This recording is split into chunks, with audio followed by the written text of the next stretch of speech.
Good evening. I have a short 20-minute talk that introduces a major leap forward for mankind. I'll start with the grand experiment of America, which refers to the founding of the United States as a radical new form of government based on the principles of individual liberty, self-governance, and constitutional republicanism. What made it unique was that it broke away from the traditional systems of monarchy, aristocracy, and centralized power that had dominated world history. So, what were some of the things that were unique about the American grand experiment? Well, we established a government by the people, republicanism. We were the first large scale democratic republic in modern history. Unlike past governments where rulers were kings, emperors, or religious authorities, the U.S. was founded as a constitutional republic where power came from the people rather than being inherited or granted by divine right. Indeed, the idea that government's legitimacy comes from the consent of the governed, which was John Locke's theory, that was revolutionary at the time. We were the first with no authoritative ruling class or hereditary aristocracy. In Europe, noble families controlled politics. In America, leadership was based on elections, not birthright. Here, individual rights protected the people from government power. We created the first written constitution to enshrine natural rights. The U.S. Constitution in 1787 and the Bill of Rights in 1791 explicitly limited government power and protected individual freedoms such as freedom of speech, freedom of religion, freedom of press, right to bear arms, due process. This was revolutionary, as most governments granted the privileges rather than recognizing rights as inalienable. In our new country, we put the rule of law over the rule of men. No person, not even the president, was above the law. Unlike the monarchies in Europe where kings ruled by decree. We brought to the world the separation of powers and checks and balances. This was a new system to prevent tyranny. Unlike past governments that concentrated power, America's three branches of government, executive, legislative, and judicial, ensure that no entity had absolute control. This was inspired by Montesquieu's this was originally inspired by Montesquieu, but fully implemented for the first time in a large nation here in America. Also, we implemented federalism. That's power divided between national and state governments. Before America, power was either fully centralized, monarchies, or it was fully localized, city-states. The U.S. created a hybrid system, balancing national unity with state sovereignty. We introduced free market capitalism on a large national level. We embrace laissez-faire economics instead of mercantilism.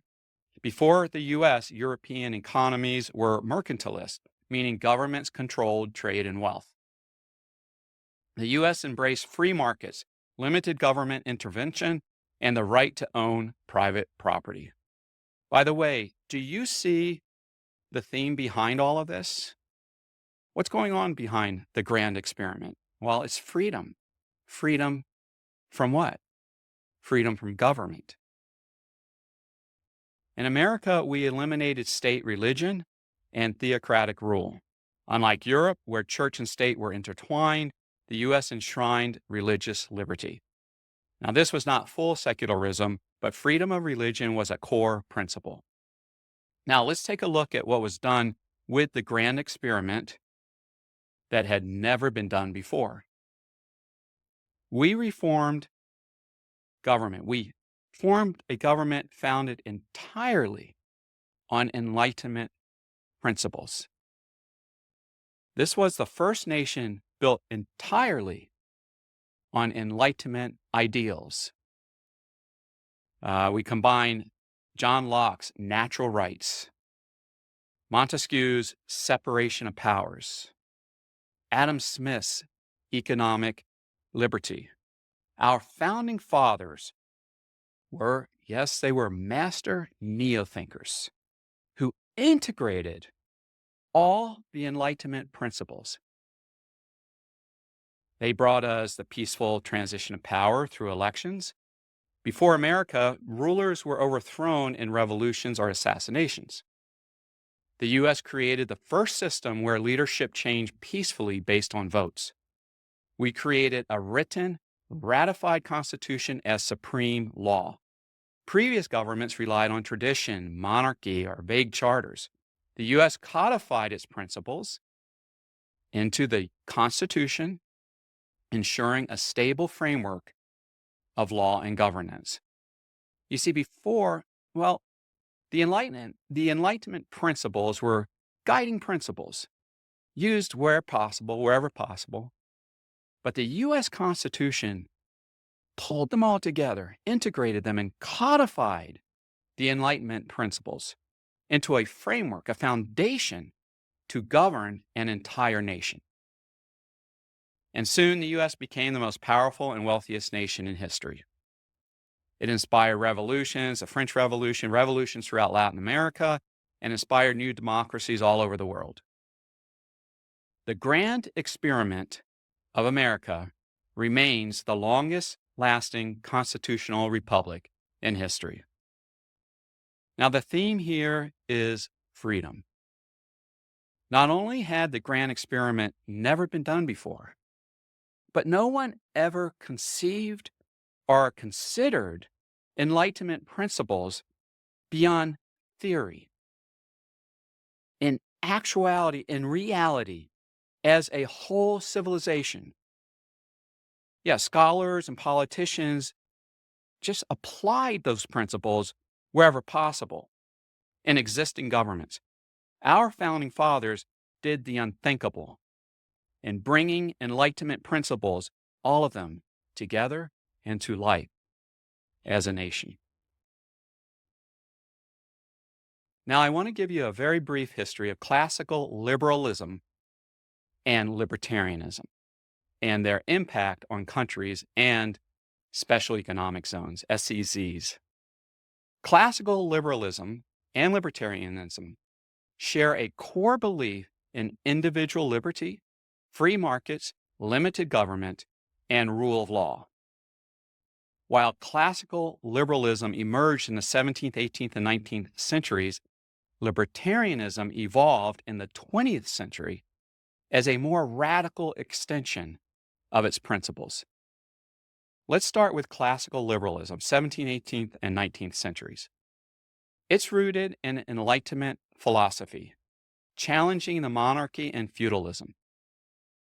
Some key thinkers were John Locke, natural rights, limited government; Adam Smith, Wealth of Nations, free markets, laissez-faire economics; John Stuart Mill, on liberty, individual rights, minimal state interference.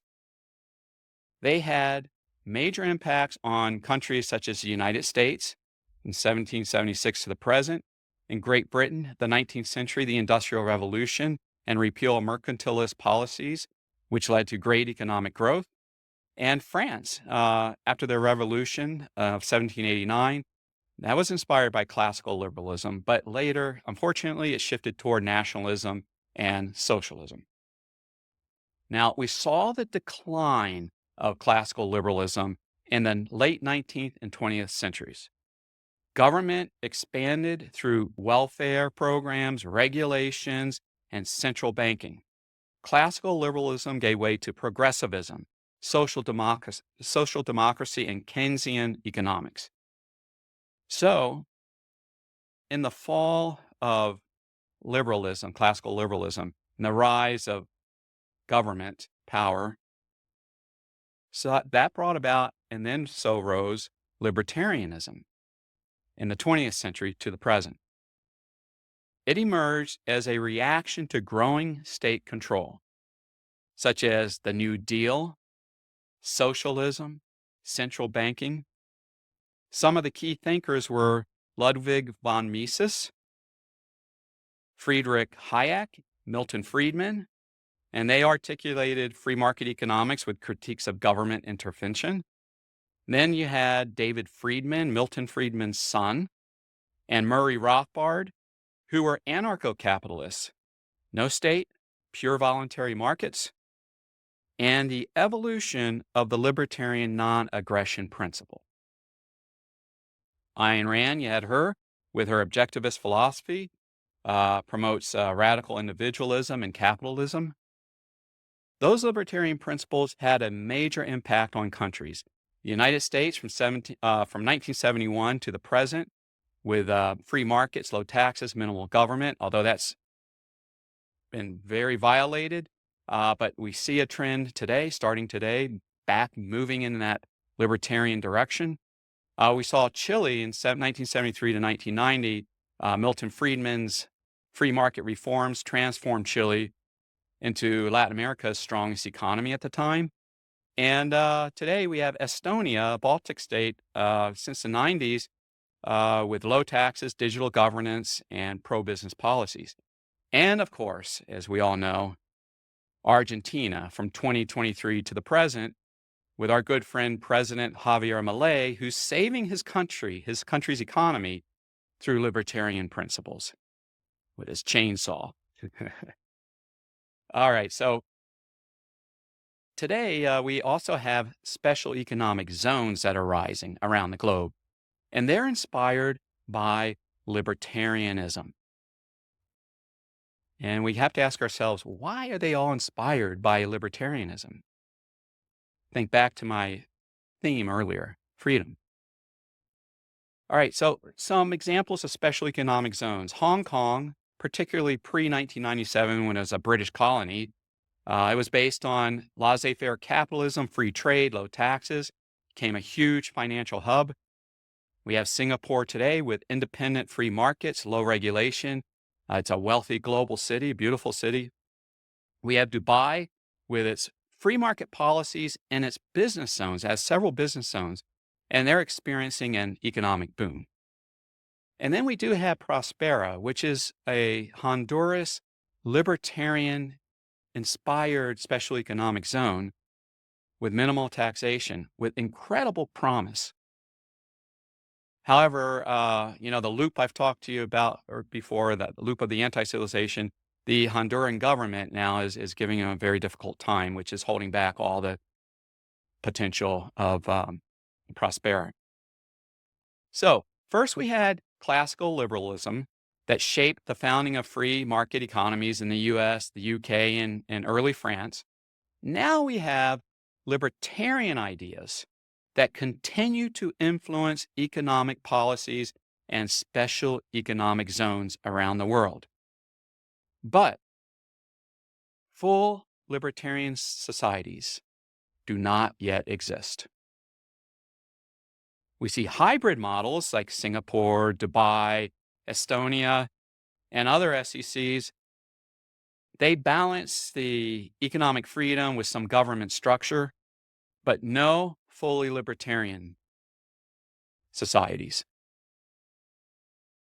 Now I ask you, can you begin to see a parallel to the grand experiment? Let me explain. Before the grand experiment, the birth of the United States of America, the Enlightenment principles were around and applied to policies here and there within countries, bit by bit, policy by policy. But people never even conceived or conceptualized an entire nation built on Enlightenment principles, built solely on those Enlightenment principles. But then the founding fathers come along and they integrated and codified those Enlightenment principles, right? And formed a foundation, a solid framework for law and governance, upon which to build an entire country, a new country, the United States. Our founding fathers were master neo-thinkers with high integrating quotients. Their brilliant U.S. Constitution integrated and codified and brought order to the Enlightenment principles that had been around for 100 years. And then it turned that into and brought life to classical liberal theory. They made theory a real life civilization, our new country, the United States of America. No one could, before our founding fathers, even conceive of or conceptualize an entire country built solely on Enlightenment principles. It had never been so much as conceptualized as a whole. There were Locke's natural rights, there were Montesquieu's separations of powers and rule of law, there was Adam Smith's economic liberty, there was John Stuart Mill's individual rights and free speech. Some of these principles, as I said, have been around for 100 years. But no country ever formed on these principles, these incredible, beautiful principles. To hoist a full country upon them could not even be envisioned back then, no less built and brought to life without codification of all those Enlightenment principles with our U.S. Constitution, which brought forth a foundation upon which to build the greatest country that's ever existed. Our U.S. Constitution codified classical liberalism and its Enlightenment principles of the 17th, 18th, and 19th centuries. Today, approaching 250 years after the U.S. Constitution codified classical liberalism, I announce that the Immortalis Constitution has codified libertarianism of the 20th century and its non-aggression principles. So here's the parallel. You see, prior to the formation of our country, the world could not see or consider an entire civilization built upon pure classical liberal theory. It's just theory and principles, until the founding fathers integrated and codified those principles, giving us a foundation for law and governance. Similarly, today, before the formation of Immortalis, the world cannot see or even consider an entire civilization built upon pure libertarian theory and its non-aggression principles.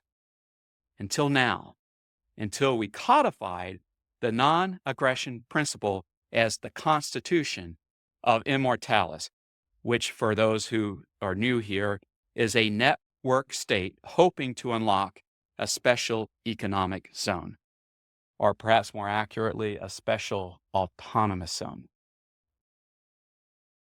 Until now, libertarians did their very best pushing forth their libertarian and non-aggression principles stuck in a Keynesian government or worse. A libertarian hero today is President Javier Milei of Argentina, fighting the Keynesian politics of his country with his libertarian principles. Now I see a strong parallel today with the time prior to the birth of our country. There is a magnificent leap for mankind coming in the codification of the libertarians' beautiful non-aggression principle via the Constitution of Immortalis, giving us a solid foundation for law and governance to start a new civilization, a special autonomous zone of pure libertarianism. A new civilization of never-before-seen prosperity is now possible and will rise with Immortalis. Just as the United States of America soared beyond all nations on earth, an Immortalis special economic zone or special autonomous zone would soar beyond all special economic zones on earth. Freedom is the theme to prosperity. The U.S. Constitution brought the greatest freedom to earth at that time when it codified classical liberalism's Enlightenment principles. An Immortalis special autonomous zone will bring the greatest freedom to earth today as it codifies libertarianism's non-aggression principle. There is much to be learned from the parallels between the first grand experiment in the founding of our country 250 years ago to what is now upon us. Our second grand experiment in the founding of our Immortalis Special Autonomous Zone. Indeed, much to be learned in the parallels of codifying classical liberalism back then to codifying libertarianism now today. We live in an exciting time. Now, to discover the Constitution of Immortalis, go to joinimmortalis.com. There you'll see the Immortalis Constitution known as the Prime Law, the foundation of law and governance upon which to build a mighty SEC, a mighty special economic zone, or perhaps more accurately, a special autonomous zone, with the precise goal of rapidly curing fatal diseases such as heart disease, cancer, and ultimately aging itself. As my friend Jose Cordero writes in his amazing book, The Death of Death, the anti-aging industry is soon to become the world's largest industry. And as my longtime readers here know, my lifelong works and my lifelong goal is to cure aging and death. Our Immortalis Special Autonomous Zone will be open to all freedom-loving value creators and all freedom-loving industries, and our great push will be to become the medical mecca of the world. I leave tomorrow for a Mont Pelerin Society annual gathering in Mexico City as an invited guest. There I will discuss with my son Wallace and with my friend Jose Cordero and with our very own Cody Dean, our direction now of reaching out to the prominent persons in the longevity movement. The time is right to introduce them to our movement, to Immortalis, the grand experiment of our time.